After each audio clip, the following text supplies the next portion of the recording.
Hello বন্ধুরা, কেমন আছেন? আশা করি সবাই ভালো আছেন।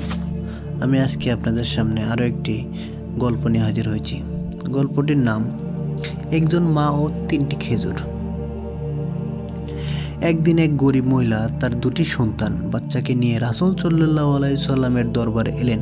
তিনি খুবই ক্ষুধার্ত ছিলেন এবং তার বাচ্চারাও খাবারের জন্য কাঁদছিল। রাসূল সাল্লাল্লাহু আলাইহি সাল্লাম দয়া করে তাকে 3টি খেজুর দিলেন। মহিলা খেজুরগুলো হাতে নিয়ে এক মুহূর্তেই দেরি করলো না, 2 সন্তানকে একটি করে খেজুর খেতে দিলেন।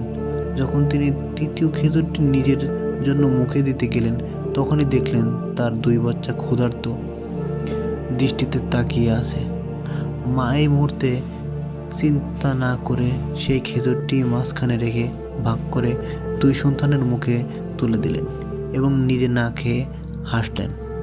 রাসূল সাল্লাল্লাহু আলাইহি সাল্লাম এই ঘটনা দেখে মুগ্ধ হলেন এবং বললেন, আল্লাহ এই মায়ের প্রতি দয়া করবেন, কারণ তিনি তার সন্তানের জন্য নিজেকে উৎসর্গ করলেন। বন্ধুরা, এই গল্পের শিক্ষা হলো মায়ের ভালোবাসা। দুনিয়ার সবচেয়ে নিঃস্বার্থ ভালোবাসা হলো মায়ের ভালোবাসা। দ্বিতীয়ত, ত্যাগ। নিজের প্রয়োজনের চেয়ে অন্যের প্রয়োজনে সাহায্য করা, এটাই সত্যিকারের উদারতা।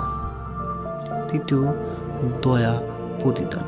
আল্লাহ দয়ালু এবং তিনি দয়ার বদলে দান প্রদান করেন। আরেকটি গল্প, ন্যায়ের প্রতিদান। একজন ব্যবসায়ী ছিলেন যিনি খুবই সৎ এবং ধার্মিক ছিলেন।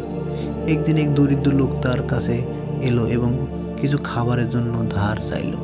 ব্যবসায়ী তাকে বিনা সুদে ঋণ দিলেন এবং বললেন, যখন পারবে ফেরত দিও, আমি আল্লাহর উপর ভরসা করি। অনেক বছর পর সেই দরিদ্র ব্যক্তি ধনী হয়ে গেল এবং ব্যবসায়ীর কাছে গিয়ে ঋণ শোধ করতে চাইল, কিন্তু ব্যবসায়ী বললেন, আমি আমার পাওনা ঋণ মাফ করে দিয়েছি, কারণ আমি চাই আল্লাহ তোমাকে কিয়ামতের দিন মাফ করবেন। এ কথা শুনে সেই ব্যক্তি এতটাই আবেগপ্রবণ হয়ে গেল যে তার সম্পত্তির এক অংশ গরিবকে দান করল। এই গল্পেরও শিক্ষা, সততা ও ন্যায় বিচার মানুষের সম্মানিত করে। অন্যকে সাহায্য করা কখনো বৃথা যায় না, বরং আল্লাহ তাআলা প্রতিদান দেন।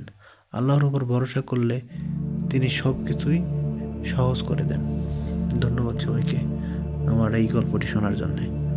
আশা করি ভালো লাগছে।